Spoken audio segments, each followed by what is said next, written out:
আসসালামু আলাইকুম। আপনারা সবাই কেমন আছেন? আমি আল্লাহর রহমতে ভালো আছি। আজকে রান্না করতেছি লোনা ইলিশ। কীভাবে রান্না করতেছি দেখুন। মাছগুলোকে এখন ভালোভাবে একটু কষিয়ে নিব। অল্প পরিমাণ পানি দিয়ে দিচ্ছি। এটা আমি মিক্সড সবজি দিয়ে রান্না করব। এখানে আমি ফুলকপি নিয়েছি, বেগুন নিয়েছি, আলু নিয়েছি, সিম নিয়েছি। এটা খেতে কিন্তু ভীষণ মজা। এখন একটু পানি দিয়ে দিচ্ছি।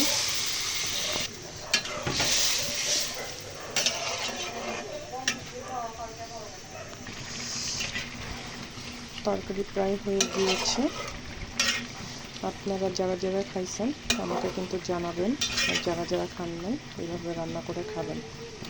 ভিডিওটি কেমন লাগলো অবশ্যই জানাবেন। ভিডিওটি যাদের কাছে ভালো লেগেছে অবশ্যই লাইক কমেন্ট শেয়ার করে দিবেন আর ফলো দিয়ে পাশে থাকবেন। আল্লাহ হাফেজ।